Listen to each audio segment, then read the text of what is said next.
everyone, welcome back to my channel. So in continuation with our last lecture, today we are going to discuss one of the most important topic, that is Bohr's atomic model. ये topic important किस sense में है?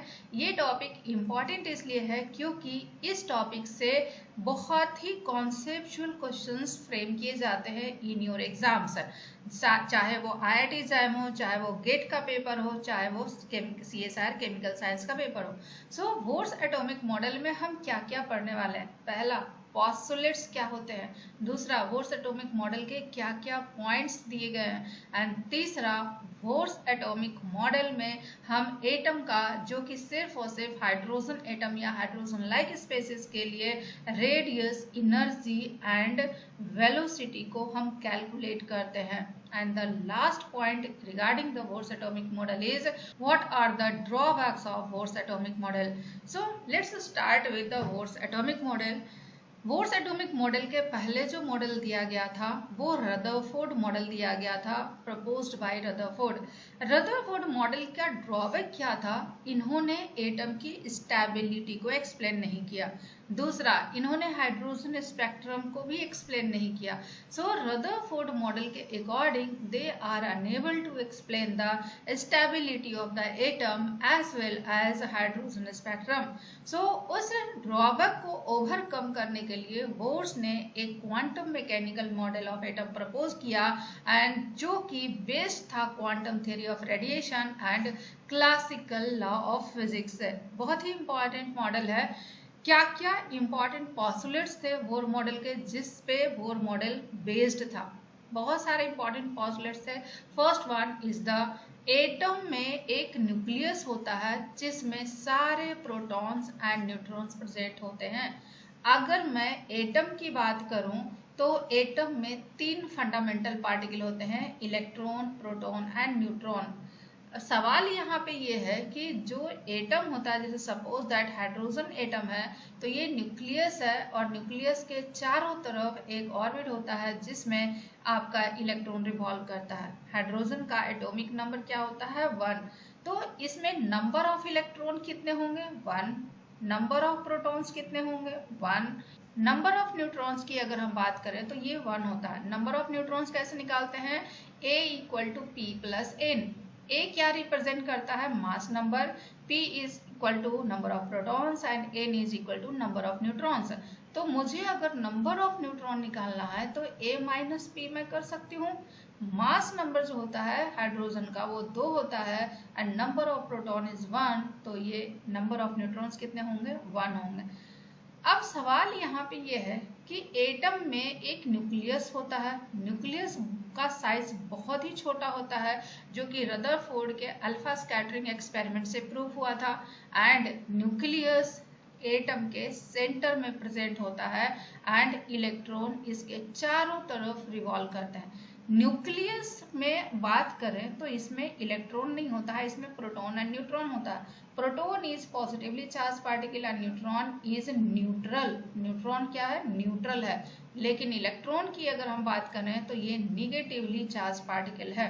सो पहला postulates ये था कि atom में nucleus होता है और न्यूक्लियस में सारे प्रोटॉन्स एंड न्यूट्रॉन्स होते हैं।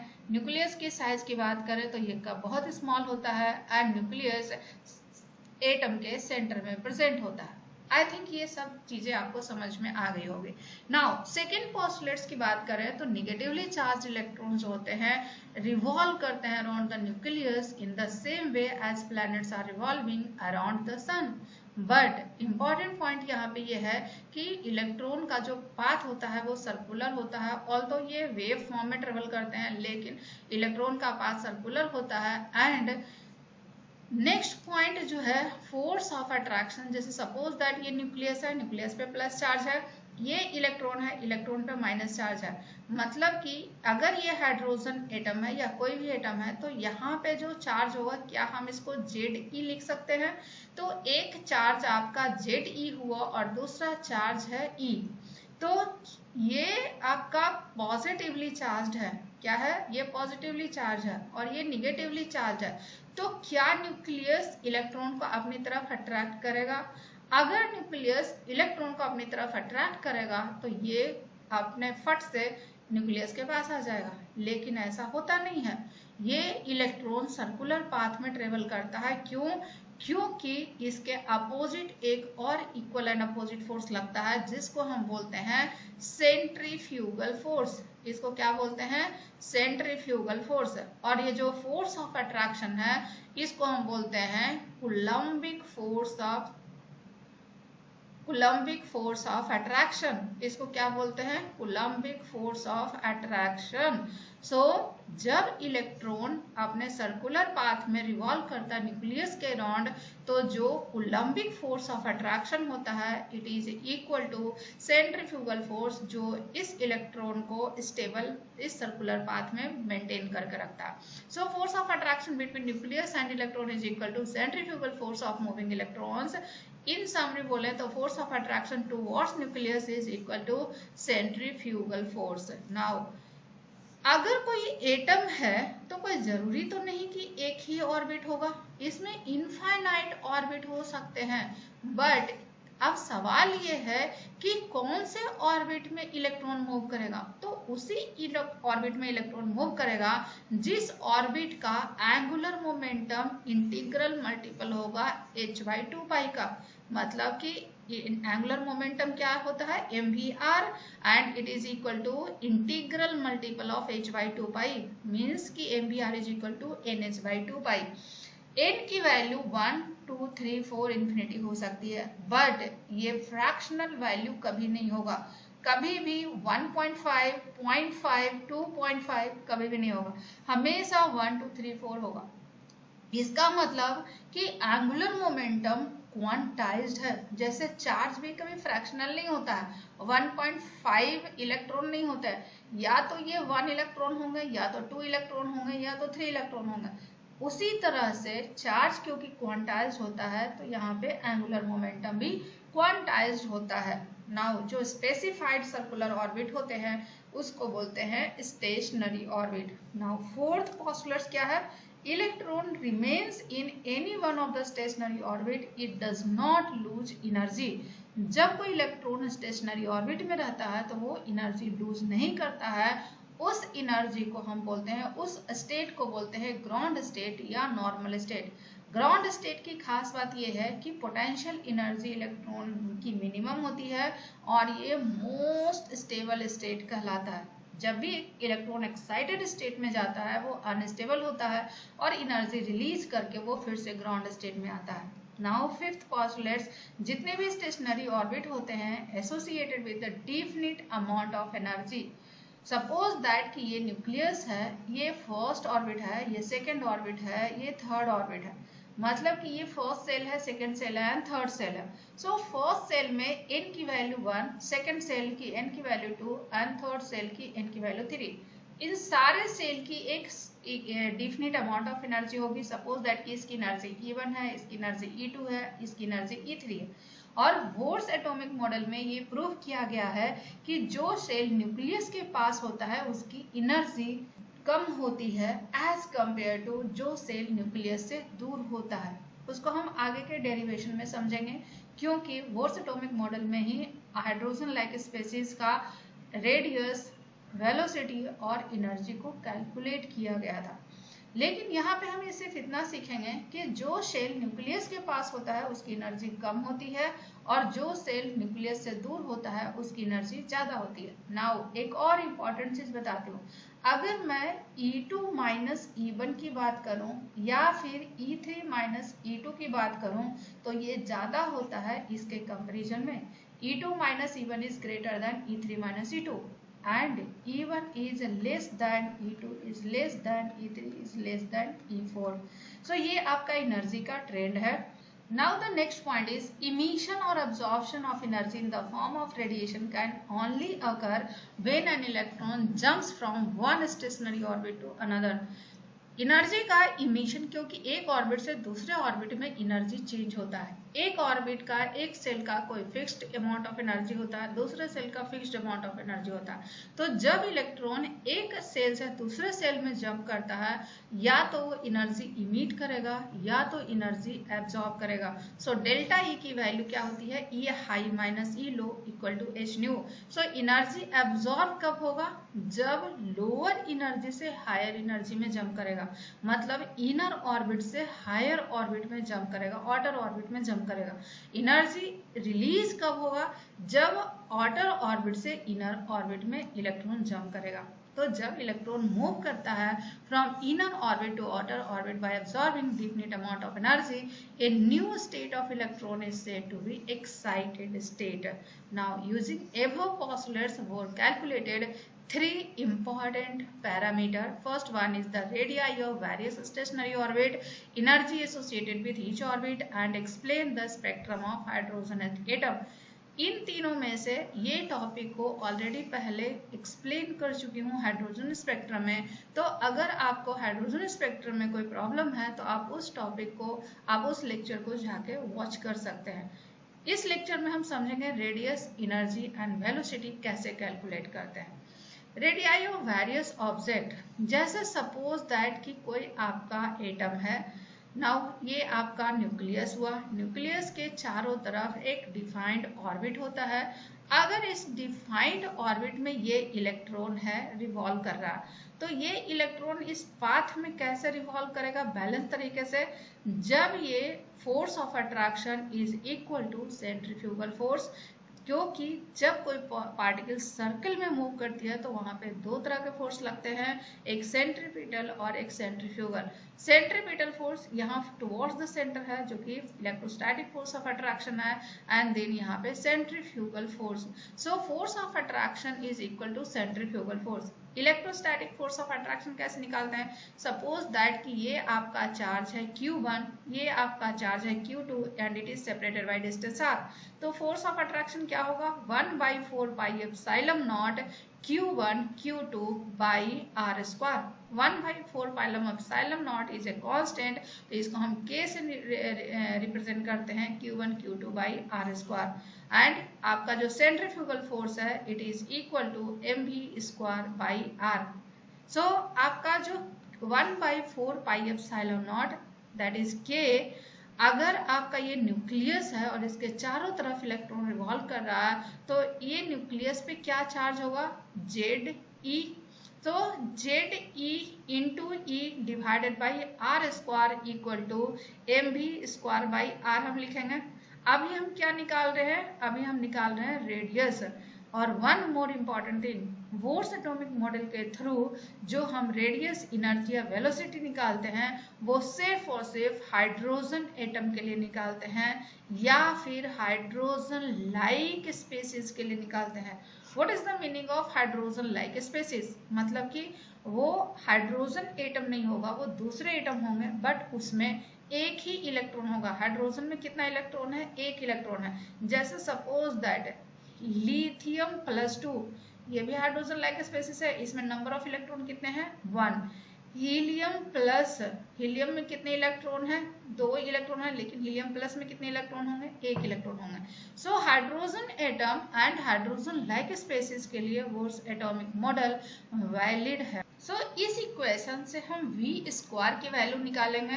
तो V square is equal to KZE square, एक R से एक R कैंसिल हो जाएगा, डिवाइडेड बाई RM। K की value 1/4 pi epsilon naught ZE square divided by RM, ये होगा V स्क्वायर का वैल्यू। लेकिन जब हम वॉर्स पॉस्टुलेट्स पढ़ रहे थे तो वॉर्स पॉस्टुलेट्स ने एक पॉस्टुलेट्स दिया था कि एंगुलर मोमेंटम किसी भी ऑर्बिट में इलेक्ट्रॉन का जो होगा वो इंटीग्रल मल्टीपल होगा NH/2 पाई का। तो क्या हम लिख सकते हैं? This is the equation 1, MVR is equal to NH/2 pi. So यहाँ से V की वैल्यू हम क्या निकालेंगे? NH divided by 2 pi MR। अब इस वैल्यू को, V की वैल्यू को, V इज द वेलोसिटी, इस वैल्यू को यहाँ पे हम पुट करेंगे। जब हम इस वैल्यू को यहाँ पे पुट करेंगे तो N square H square divided by 2 pi RM का square equal to KG square divided by RM। क्या इतना आप लिख सकते हैं? यस। नाउ इसको अगर और सॉल्व करेंगे तो N square H square divided by 4 pi square M square R square equal to KZE का स्क्वायर RM। ये r से ये r कैंसिल हो जाएगा, तो हम यहाँ से एक r की वैल्यू निकाल सकते हैं n स्क्वायर h स्क्वायर, ये r इधर जाएगा, बाकी सब इधर आ जाएगा, divided by 4 pi square m square के जेड ई स्क्वायर। अब यहाँ पे ध्यान देने वाली बात यह है कि आपका कांस्टेंट क्या नहीं है, n कांस्टेंट नहीं है, ये चीजें प्लैंक्स कांस्टेंट की वैल्यू कांस्टेंट है, 4 इज कांस्टेंट, पाई की वैल्यू 3.14 होता है, ये भी कांस्टेंट है, मास आपका कांस्टेंट है, k की वैल्यू कांस्टेंट है, z कांस्टेंट नहीं है, e की वैल्यू कांस्टेंट है। तो क्या हम r की वैल्यू लिख सकते हैं n square divided by 4 pi square m square k e square and then this one is the h square, तो ये n square divided by g हो जाएगा। ये पूरा का पूरा वैल्यू कांस्टेंट है, तो जब हम इसको कैलकुलेट करते हैं तो ये 0.529 इंटू एन स्क्वायर बाई जी, और ये वैल्यू आती है एंगस्ट्रॉम में। r की वैल्यू क्या हो गया 0.529 N square by Z angstrom में आता है। सो इस फॉर्मूला को यूज करके हाइड्रोजन एटम के किसी भी ऑर्बिट में या फिर हाइड्रोजन लाइक स्पेसिस के किसी भी ऑर्बिट का आप रेडियस निकाल सकते हैं। Now the next one is the, अगर हम स्पेसिफाई करें हाइड्रोजन एटम के लिए तो Rn का फॉर्मूला मेरा को क्या आया 0.529 multiplied by N square by Z angstrom. अगर n की वैल्यू 1 है तो Rn को R1 लिख सकते हैं। अगर n की वैल्यू 1 लिखेंगे, हाइड्रोजन का एटॉमिक नंबर क्या है, z की वैल्यू 1 है, तो ये तो ऑलरेडी 1 हो जाएगा, तो ये 0.529 एंगस्ट्रॉम हो जाएगा। अगर n की वैल्यू 2 है तो R2 is equal to 0.529 into 2 का स्क्वायर एंगस्ट्रॉम, मतलब कि ये कितना हो जाएगा अप्रोक्सीमेटली 2.11 एंगस्ट्रॉम। अगर n की वैल्यू 3 है तो हम R3 लिखेंगे and it is equal to 0.529 into 3 का square and it is equal to 4.76 angstrom. So hydrogen atom के लिए आपके ये सारे वैल्यू होते हैं 0.529। जैसे जैसे R1 R2 R3 निकालना है, आपको सिर्फ 1 से मल्टीप्लाई करना है, R1 के लिए 1 से मल्टीप्लाई करना, R2 के लिए 4 से मल्टीप्लाई करना, R3 के लिए 9 से मल्टीप्लाई करना। देन Rn की value R1 into N square हम डायरेक्टली लिख सकते हैं। नाउ एनर्जी ऑफ इलेक्ट्रॉन कैसे निकालेंगे, टोटल एनर्जी की अगर हम बात करें, अगर टोटल एनर्जी इलेक्ट्रॉन का E है तो टोटल एनर्जी में दो तरह की एनर्जी होती है, kinetic energy plus potential energy. Kinetic energy की बात करें तो ये हाफ mv² होगा। पोटेंशियल एनर्जी जो होता है, अगर कोई दो चार्ज है, potential energy electrostatic force of attraction की वजह से होगा। एक आपका इलेक्ट्रॉन चार्ज है Ze और दूसरा है E and it is separated by distance r, radius already हमने निकाल रखा है।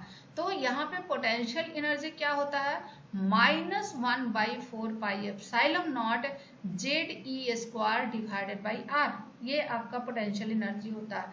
सो -1/4 पाई एप्सिलॉन नॉट को k से रिप्रेजेंट करते हैं Ze² डिवाइडेड बाई r। क्या हम इतना लिख सकते हैं, total energy is equal to this.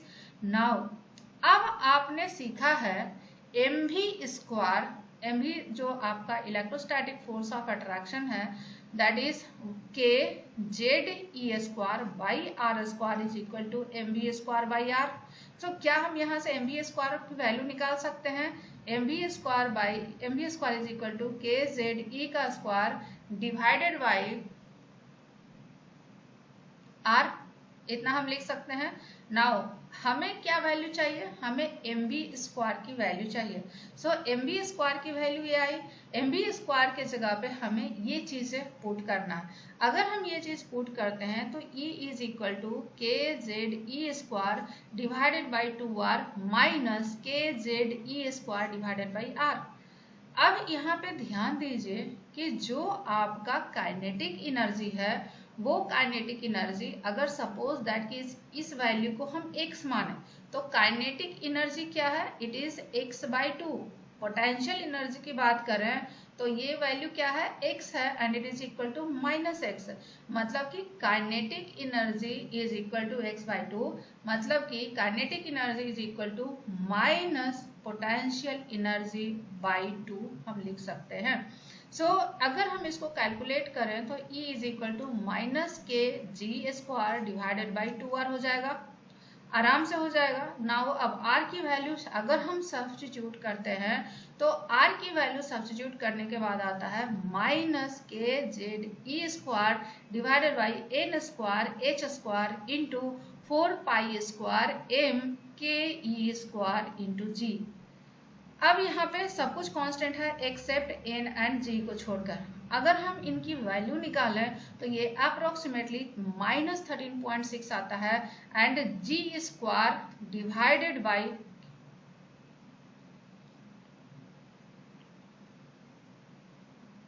n², and ये जो आपका आएगा ये इलेक्ट्रॉन वोल्ट पर एटम में आएगा। इलेक्ट्रॉन वोल्ट को जूल में कन्वर्ट करना है तो 1.6 × 10⁻⁻19 से मल्टीप्लाई करना होगा। सो En की वैल्यू कितना आया, -13.6 g² by n² electron volt per atom. Now what is the relationship between total energy, kinetic energy and potential energy. So E की वैल्यू क्या है, kinetic energy plus potential energy है। Kinetic energy का value क्या है, kZe² divided by 2r। Potential energy की value क्या है, -kZe² by r।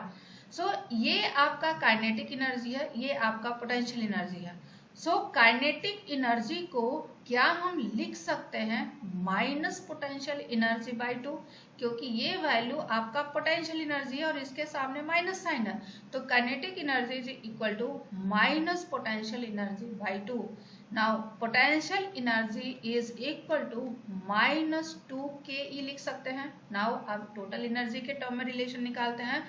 Kinetic energy potential energy is equal to -2ke। अगर हम इसको काइनेटिक एनर्जी और पोटेंशियल एनर्जी के टर्म में लिखें, so E is equal to kinetic energy plus potential energy की वैल्यू क्या है, -2ke है। तो क्या टोटल एनर्जी -ke होगा। अगर हम काइनेटिक एनर्जी के टर्म में लिखते हैं तो पोटेंशियल एनर्जी के टर्म में लिखिए, kinetic energy is equal to, अब इस काइनेटिक एनर्जी को पोटेंशियल एनर्जी के टर्म में कैसे लिखेंगे, minus potential energy by 2 and then plus potential energy, तो ये वैल्यू हो जाएगा Pe बाई 2। सो ये आपका इंपॉर्टेंट रिलेशन है जो न्यूमेरिकल सॉल्व के टाइम में आपसे पूछा जाता है। अगर हम हाइड्रोजन एटम की बात करें तो En की वैल्यू क्या आया, -13.6 into g² by n² electron volt per atom है। लेकिन अगर हम इसको जूल में कन्वर्ट करें तो ये -21.79 g² बाई n² आता है जूल पर एटम के टर्म में। अगर E1 की वैल्यू निकालें, Z की वैल्यू 1 है तो N की वैल्यू 1 हो जाएगा फर्स्ट ऑर्बिट के लिए, तो -21.79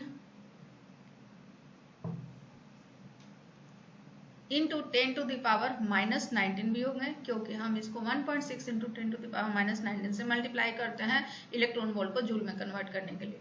सो -21.79 इंटू 10⁻⁻19 जूल पर एटम हो जाएगा। लेकिन अगर E2 की वैल्यू निकालें तो इसको 2 जो 4 से डिवाइड करेंगे। अगर 4 से डिवाइड करेंगे तो ये 5.44 इंटू 10⁻⁻19 जूल पर एटम। अगर हम E3 की बात करें तो 21.79 को 9 से डिवाइड करेंगे तो ये वैल्यू आ जाएगा 2.42 इंटू 10⁻⁻19 जूल पर एटम। अगर हम E4 की वैल्यू निकालें तो 21.79 को 16 से डिवाइड करेंगे and it is equal to 1.36 into 10⁻⁻19 joule per atom. So ये आपका वैल्यू है। अगर En निकालना है तो E1 डिवाइडेड बाई क्या करेंगे, E1 डिवाइडेड बाई n² करेंगे। इस तरह से आपका किसी भी ऑर्बिट में आप एनर्जी निकाल सकते हो।